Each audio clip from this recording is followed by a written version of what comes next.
Buenas noches, profesor. Hoy día mi grupo y yo vamos a exponer crecimiento y desarrollo fetal. Con los integrantes Marcelo Yucra, Angie Samar, Portocarrero Alvarado, Karen Viviana, Sangama Sandoval, Geraldine Zoraida, Tineo Estares, Leslie Odaliz, Isique de la Torre, Kiara y quienes habla Vega Orrego, Renicela. Continúa la otra. Determinación de la edad gestacional. La gestación es un periodo del tiempo comprendido entre la concepción y el nacimiento. Durante este tiempo, el bebé crece y se desarrolla dentro del útero de la madre. La edad gestacional es el término común usado durante el embarazo para describir qué tan avanzado está este. Se mide en semanas desde el primer día del último ciclo menstrual de la mujer hasta la fecha actual. Un embarazo normal puede ir desde 38 a 42 semanas. Los bebés nacidos antes de la semana 37 se consideran prematuros y después de la semana 42 se consideran posmaduros. La edad gestacional se puede determinar antes o después del nacimiento. Antes del nacimiento, su proveedor de atención médica empleará una ecografía para medir el tamaño de la cabeza, el abdomen y el fémur del bebé. Esto ayudará a determinar qué tan bien está creciendo el bebé dentro del útero.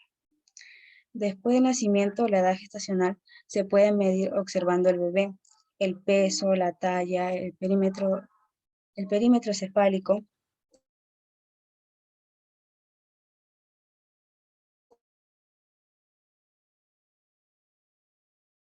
signo vital y el estado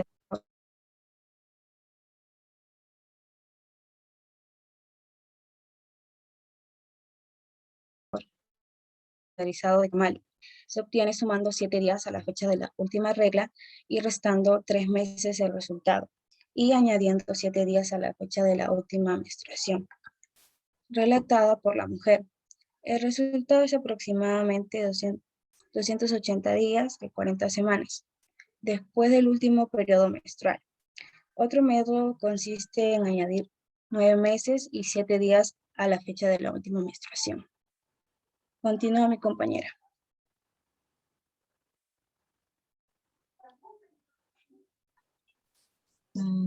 Crecimiento morfológico. El ovocito, cigoto y blastocisto. Durante las primeras 2 semanas que siguen a la ovulación, las fases del desarrollo incluyen fecundación, formación del blastocisto libre y implantación del blastocisto. Se forman las vellosidades coriónicas primitivas después de la implantación y con la concepción del embrión. Periodo embrionario. Comienza al inicio de la tercera semana después de la ovulación, fecundación. Coincide con el día que habría empezado la siguiente menstruación, durante 8 semanas y ocurre la organogénesis. Periodo fetal. Ocurre a las 8 semanas después de la fecundación o 10 después del inicio del último periodo menstrual. Entonces, el embrión o feto tiene casi 4 centímetros de longitud. Se da el crecimiento y maduración de las estructuras que se formaron durante el periodo embrionario. Semana 12 al 16. El feto es de 5 a 14 centímetros. Tiene ossificación en casi todos los huesos, ojos cerrados, piel y uñas y rudimentos de cabello, sexo distinguible. De la semana 17 a la 30, el feto es de 15 a 28 centímetros. El feto es delgado, con poca grasa corporal, piel arrugada, está activo de 10 al 30% de las veces. Desarrollo pulmonar casi concluido. Semana 31 a la 40. El feto es de 28 a 36 centímetros. Su superficie cutánea es aún roja y arrugada. Debido al depósito de grasa subcutánea, el cuerpo se ha hecho más redondeado y el aspecto antes arrugado de la cara se ha perdido. El feto en la semana 40 está desarrollado por completo. La cabeza fetal. El tamaño de la cabeza fetal es importante que una característica esencial del trabajo de parto es la adaptación entre la cabeza fetal y la pelvis ósea materna. Solo una parte comparativamente pequeña de la cabeza es representada por la cara al término del embarazo. El resto está constituido por un cráneo firme, formado por 2 huesos frontales, 2 parietales y 2 temporales, junto con la porción superior del occipital y las alas esfenoides. Continúa mi compañera. Bien, la placenta y el crecimiento fetal. La placenta es un órgano donde se van a dar un intercambio de gases y nutrientes en el metabolismo entre la madre y el feto. Bien, la placenta hace la función de protección, nutrición, respiración, excreción y producción de hormonas. Como protección, la placenta posee membranas placentarias llamadas barreras placentarias. Van a separar la sangre materna de la fetal durante todo el embarazo. Estas se dividen en 4 capas. El epitelio capilar fetal, el tejido conectivo, citotrofoblasto y sincitiotrofoblasto.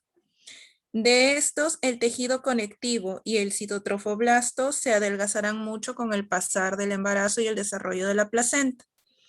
El sincitiotrofoblasto desaparecerá y el único que va a persistir será el epitelio capilar fetal.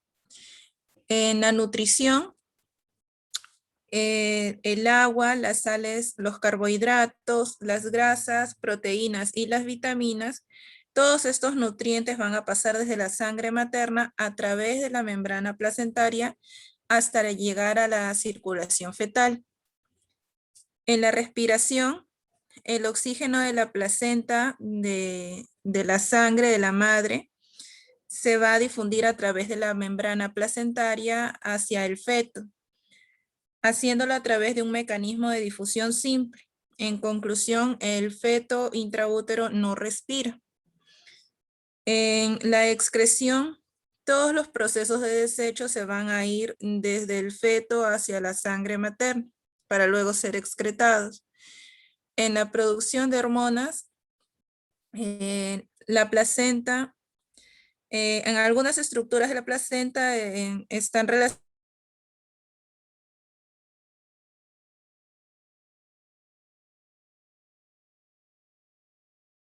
relacionadas con la que produce con la siguiente diapositiva.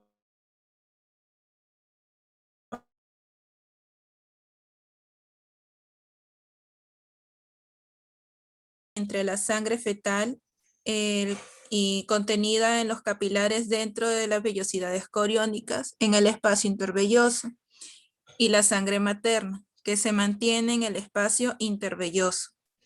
Como podemos ver en imagen, en la parte izquierda está la porción materna que tiene cotiledón y corioliso. Esta está en contacto con la parte uterina y es la que está al costado es la segunda porción, es la porción fetal, que se caracteriza por tener los vasos umbilicales, el cordón umbilical. En la circulación placentaria materna, los vasos sanguíneos que se destacan aquí son la arteria uterina y la vena uterina. La sangre de la madre va hacia la placenta y la sangre sin oxígeno sale de la placenta hacia la madre. En la porción fetal, el mecanismo de nutrición y oxigenación del feto van desde la sangre de la placenta hacia el feto y la sangre desoxigenada del feto hacia la placenta. Los vasos sanguíneos involucrados son la vena umbilical y la arteria umbilical.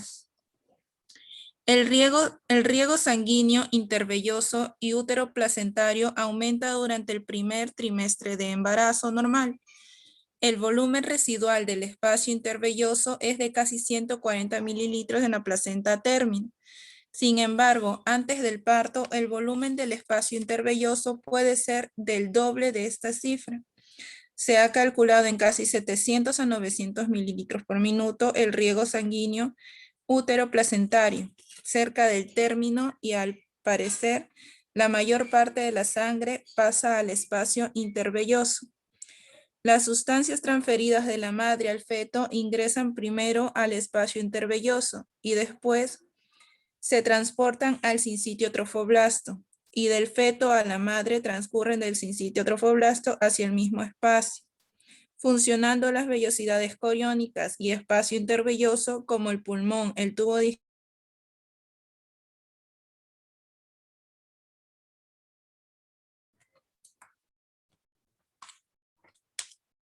transporte placentario. Tenemos las vellosidades coriónicas. Las sustancias que pasan de la sangre materna a la fetal deben atravesar primero el sincitio trofoblasto, luego el estroma del espacio intervelloso y la pared capilar fetal. Si bien esta barrera histológica separa la sangre de las circulaciones materna y fetal, no se comportan de manera uniforme como una simple barrera física. Durante el embarazo, el sincitio trofoblasto amplia variedad y sustancias al feto de manera activa y pasiva, y facilitan ajustando su cantidad y ritmo. En la regulación del transporte placentario, el sincitio trofoblasto es la interfaz hística fetal. La cara materna de este tejido se reconoce por una estructura compleja de microvellosidades. La membrana celular del trofoblasto, que va hacia el feto basal en el sitio de transporte hacia el espacio intervelloso, por el cual discurren los capilares. El mecanismo de transporte. Algunos compuestos de bajo peso molecular presentan transporte facilitado en el sincitio trofoblasto. Por lo general son aquellos de baja concentración en la sangre materna, pero indispensables para el desarrollo del feto. Por difusión simple, el oxígeno, el dióxido de carbono, agua y la mayoría de electrolitos. La insulina, hormonas esteroideas y las tiroideas cruzan la placenta, pero a muy poca velocidad. En el transporte de oxígeno y dióxido de carbono, el transporte de dióxido de carbono fetal se logra por difusión. La placenta es altamente permeable a este, que atraviesa la vellosidad coriónica más rápido que el oxígeno, favoreciendo el transporte de dióxido de carbono del compartimiento fetal al materno. La transferencia de oxígeno placentario está limitado por el riego sanguíneo. Y en el transporte selectivo y difusión facilitada, el trofoblasto y las vellosidades coriónicas muestran una selectividad enorme.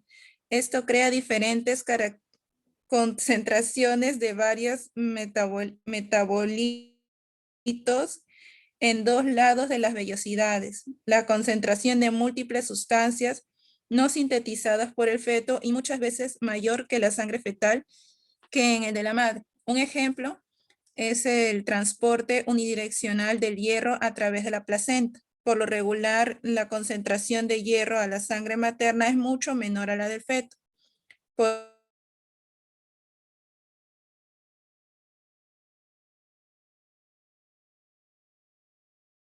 Podría haber, pero la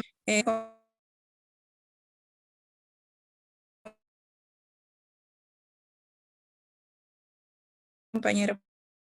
Debido a la pequeña cantidad de vitelo en el osito humano, el crecimiento del embrión o feto de los nutrientes obtenidos por líquido intersticial del endometrio y el tejido materno circundante, el tejido adiposo, así como las reservas de la hormona insulina, tienen una participación estrecha en el metabolismo de los nutrientes absorbidos del intestino materno.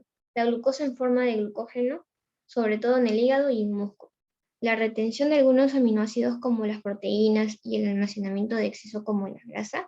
Durante los periodos en ayuno se libera la glucosa a partir del glucógeno, pero las reservas maternas de esta última sustancia no pueden proveer una cantidad adecuada a la primera para cubrir los requerimientos de la energía materna y crecimiento fetal. Siguiente, por favor, compañero. La glucosa del crecimiento fetal. Si bien el feto depende de la madre para su nutrición, participa también de manera activa en la provisión de sus propios recursos, de modo que la reserva limitada esté disponible para el feto. También se cree que el lactógeno placentario humano es una hormona normalmente presente en abundancia en la madre, pero no en el feto, ya que bloquea la captación periférica y el uso de la glucosa, al tiempo que promueve la movilización y el uso de ácidos grasos libres por tejidos maternos. En caso de la glucosa, insulina y macrosomía fetal, los procesos biomoleculares precisos en la fisiopatología de la macrosomía fetal no se han definido. Interviene en el factor de crecimiento similar a la insulina, así como el factor de crecimiento de fibroblastos. Por lo tanto, un estado hiperinsulinémico con concentraciones elevadas de factores de crecimiento son seleccionados a la mayor expresión de proteínas luteinizantes en el sincitiotrofoblasto para que pueda promover. Siguiente, compañera, por favor. En el caso de la leptina, la osteogénesis, que es maduración pulmonar, y funciones neuroendocrinas inmunitarias y de reproducción, durante el embarazo la madre, el feto y la placenta lo producen. Se expresan las células del sincitiotrofoblasto y las endoteliales vasculares fetales. En la producción placentaria, el 5% ingresa la gran medida de las concentraciones maternas de la leptina. Los fetales empiezan a aumentar casi a las 34 semanas de gestación y se correlacionan con el peso del feto. Se han vinculado con los trastornos de crecimiento en el puerperio. Las concentraciones de leptina declinan tanto en el recién nacido como en la madre. Siguiente, por favor.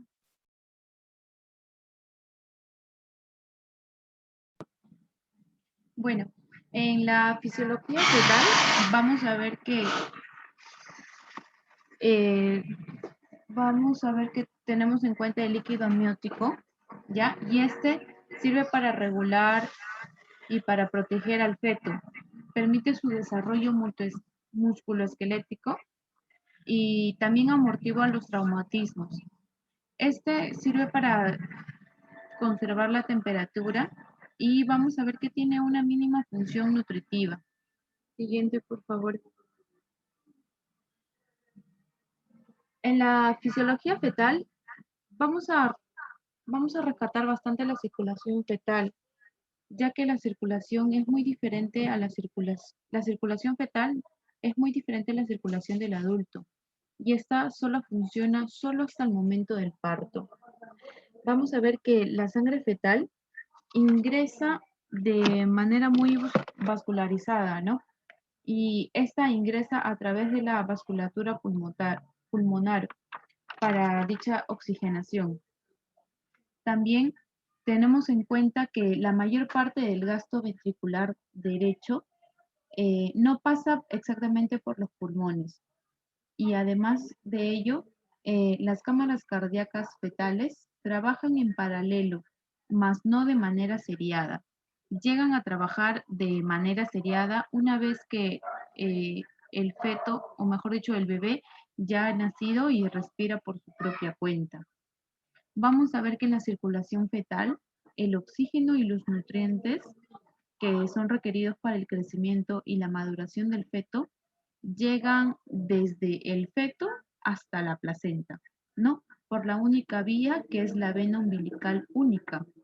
Y esta vena umbilical única vamos a ver que se divide en dos, en un conducto venoso y en un seno portal, como lo podemos ver en la imagen.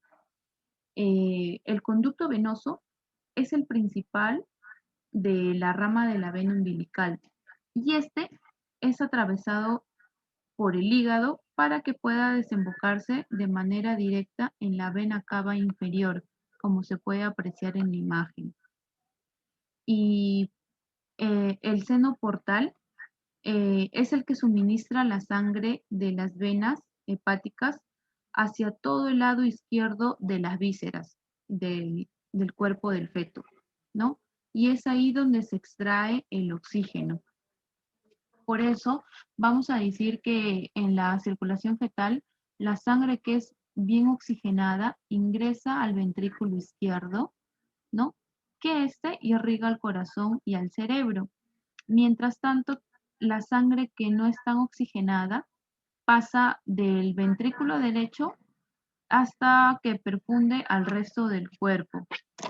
Y en el caso de la placenta, vamos a ver que esa sangre capta el oxígeno y otros nutrientes para que después pueda recircular,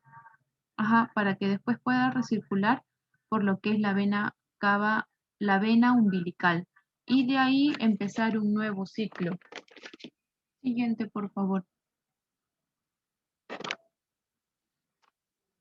En la circulación fetal, vamos a ver que hay varios componentes. Y fisiológicamente hablando, describiremos lo que es la hematopoiesis, la eritropoiesis, ¿no? Que hay una diferencia, ya que en la hematopoiesis, el contenido de la hemoglobina de la sangre fetal se incrementa hasta casi hasta casi 12 grados decilitros, ¿no? Que es a la mitad del embarazo. Y al término, vamos a ver que alcanza unos 18 gramos por decilitros. En la eritropoiesis, vamos a ver que este proceso es controlado sobre todo por la eritropoyetina, ¿no? Que esta es sintetizada, disculpa, por el feto debido a que la madre no cruza debido a que la sangre de la madre no cruza directamente, sino por medio de la placenta. En esta fase vamos a ver que la producción fetal de eritropoyetina tiene influencia de la testosterona, de estrógenos, de prostaglandinas, de la hormona tiroidea y de lipoproteínas. También vamos a considerar que el volumen sanguíneo fetal al inicio está en un promedio de 78 miligramos por kilogramos, ¿ya?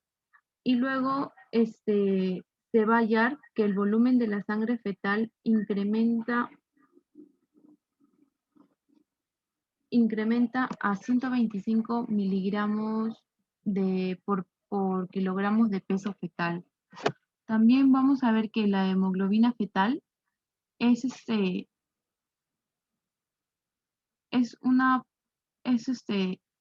está interpretada por una proteína que es tetramérica y esta se integra por dos copias de dos cadenas peptídicas diferentes, ¿no? Que determinan el tipo de hemoglobina que se produce. En este caso vamos a ver que hay dos tipos de hemoglobinas, la A y la hemoglobina F. Y por último, en sangre fetal, tenemos también en las proteínas del plasma fetal, que es donde el feto produce enzimas hepáticas y otras proteínas plasmáticas, cuyas concentraciones se van a relacionar con las maternas, ¿no? Y estas concentraciones de proteínas plasmáticas, tanto como la albúmina, la deshidrogenasa láctica, el esparpato aminotransferasa, el glutamiltranspeptidasa G y la alanina transferasa aumentan y el feto, o mejor dicho, el bebé al nacer, va a haber un cambio en las concentraciones promedio de proteínas plasmáticas totales y albúmina en sangre fetal.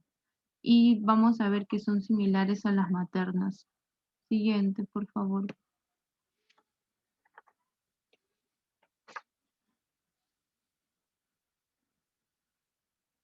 En el tema de la ontogenia de la reacción inmunitaria fetal, vamos a ver que estas son infecciones intrauterinas que de alguna u otra forma han proporcionado Señora. que algunos mecanismos de la reacción inmunitaria tengan o afecten, mejor dicho, al bebé, ¿no? Gracias a ello y gracias a las pruebas, vamos a ver que la competencia inmunitaria desde las etapas tempranas del feto, como en la semana 13 así, vamos a ver que hay diferentes infecciones que afectan directamente a la placenta y al feto. Y por ello hay diferentes sistemas de reacción inmunitaria que protegen de alguna u otra forma al feto, como vamos a ver que es la inmunocompetencia fetal, ¿no? En este caso, esto es una ausencia de un estímulo antigénico directo, como una infección que se da en las inmunoglobulinas plasmáticas fetales. También vamos a ver que el tipo de inmunoglobulinas se distribuyen en inmunoglobulinas G, M y A, de las cuales en la G se diferencia porque el transporte de estas inmunoglobulinas son maternas hacia el feto, ¿no? Y se inician casi en la semana 16 y luego van en aumento. Se sabe que la mayor parte de la inmunoglobulina G se adquiere durante las últimas 4 semanas del embarazo, antes del parto. En el caso de las inmunoglobulinas M, vamos a ver que los fetos normales producen muy poca inmunoglobulina M, y de las cuales esta puede incluir anticuerpos contra linfocitos T maternos. En el caso de las inmunoglobulinas a diferencia de muchos animales, el recién nacido humano no adquiere gran inmunidad pasiva por la absorción de anticuerpos humorales ingeridos en el calostro, o sea, en la lactancia. Pero vamos a ver que no obstante la inmunoglobulina A del calostro provee un tipo de protección hacia las mucosas contra infecciones enterales, o sea, contra infecciones en el tracto digestivo. Y vamos a ver que en esta reacción inmunitaria fetal también participan los linfocitos y los monocitos, en donde los linfocitos es el sistema inmunitario, ¿no? Donde se empieza a madurar en fase temprana y aparecen linfocitos B también, que son propiamente del hígado fetal, ¿no? Y estas aparecen en la novena semana después de la fecundación y están presentes en la sangre y el vaso hasta las 12ª semanas. Los linfocitos T comienzan a dejar el timo casi a la semana 14 y sin embargo el recién nacido responde mal a dicha inmunización y en especial a los polisacáridos capsulares bacterianos. Por último, en los monocitos vamos a ver que el recién nacido puede procesar antígenos cuando se prueban con células T específicas de antígenos maternos. Siguiente, por favor.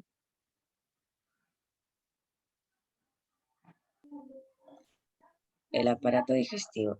El inicio de la dilución de la semana 2, importante para la cantidad de líquido amniótico. El intestino puede absorber agua, líquido y electrolitos.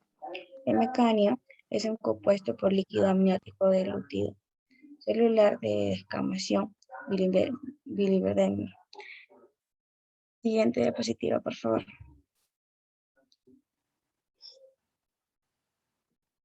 El tubo digestivo. El feto comienza a deglutir líquidos amnióticos a partir de las 12 semanas, por lo que en el caso de atresias digestivas se producirá un polihidramias, apareciendo además peristaltismo intestinal a la semana 20, que posee ácido clorhídrico y todas las enzimas digestivas, aunque en escasa cantidad. El tubo digestivo, en su interior, aparece una pasta verdosa conocida como meconio, formada por pigmentos biliares productos de secreción y descamación del tubo digestivo y restos de glúcidos de líquido amniótico. Normalmente se expulsa tras el nacimiento, salvo en ocasiones en el que el feto pueda defecar intrauterinamente, siendo la más frecuente por hipoxia. Si bien todos los líquidos meconianos no indican siempre situaciones patológicas. El páncreas presenta una discreta función exocrina y de producción de bicarbonatos. Siguiente, por favor.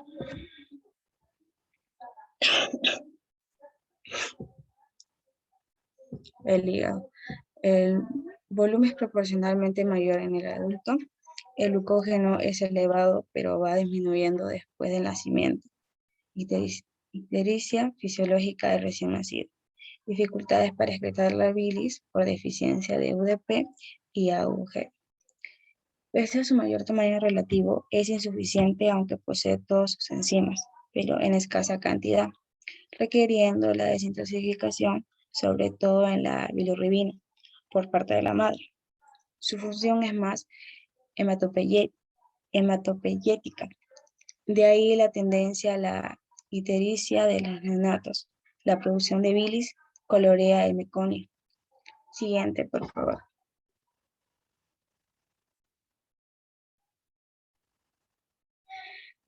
El aparato genitourinario, pulmones. Los límites de viabilidad parecen determinando por el crecimiento pulmonar que consta de varias etapas. Pseudoglandular, de la semana 5 a la 17, desarrollo del árbol traqueobronquial. Canalicular, semana 16 a la 25, reconocemos cartílagos bronquiales.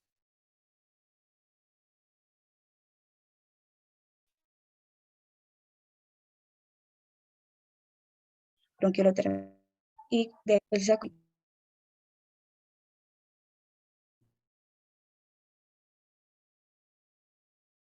Después de las desarrollo y nemocitos surfactantes. Siguiente, compañera. Las glándulas endocrinas. La casi totalidad de las hormonas fetales pueden ser ya detectadas a partir de la semana 12. Las testosteronas inducen la diferenciación genital masculina. Los estrógenos son similares en los fetos de ambos sexos. Las hormonas tiroideas son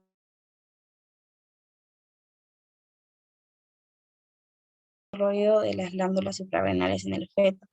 Se ha descrito en la corteza e incluso en una zona fetal X dominante, que desaparece tras el nacimiento.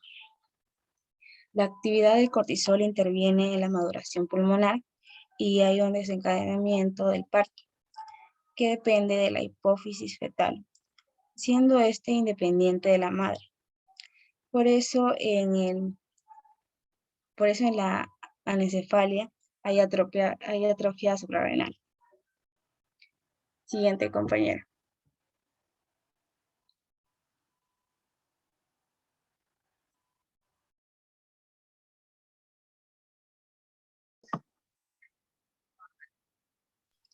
Desarrollo de los genitales. Siguiente, por favor, compañera. Ya, el género fetal. Es imposible determinar la razón primaria de los géneros, ya que esto requeriría la asignación de género a los cigotos que no se segmentan en blastocitos que no se implantan y otras pérdidas gestacionales tempranas. ¿Qué quiere decir? Que es imposible que desde un primer punto se pueda determinar si el feto podría ser femenino o podría ser masculino. Siguiente PPT, por favor. Ya, la diferenciación sexual. El género se va a diferenciar fenotípicamente por la estructura cromosómica, que actúa en conjunto con el desarrollo gonadal. En el género cromosómico sabemos que está constituido por XX, que equivale a la madre, y el XY, que es el cromosoma del papá.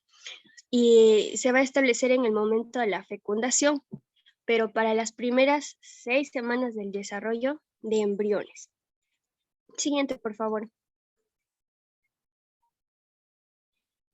La diferenciación de la gónada primordial en testículo u ovario señala el establecimiento del sexo gonadal, y en este periodo se puede decir que se llama las células germinales primordiales, donde las células mesenquimatosas van a migrar alrededor de la membrana cloacal. Entonces, al momento de migrar es donde se va a formar los pliegues coloquiales, donde van a determinar el sexo del bebé. Siguiente, por favor. En el género fenotípico se va a establecer ya el género gonadal, que se ha desarrollado de forma muy rápida en el fenotipo. Es aquello que vamos a poder ver, ¿no? Si es femenino o si es masculino. Y esta vía es urogenital, están en los embriones humanos de ambos sexos y es distinguible antes de la 8ª semana. Entonces nosotros vamos a poder ver en la 8ª semana ya, cuando ya está formadito el sexo del bebé. Siguiente, por favor.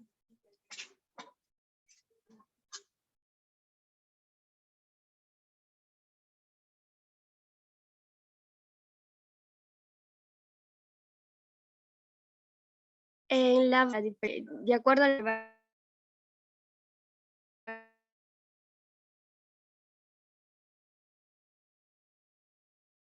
resumirse cómo se va a establecer el momento de la fecundación, y el gonadal lo determina sobre todo los factores codificados por genes en el cromosoma Y. El sexo se va a determinar por la región Y, o sea, en el cromosoma Y del varón, en específica ese gen, de una manera aún no dilucionada, que se alcanza la diferenciación de la gónada primitiva en un testículo. Eso es todo. Gracias.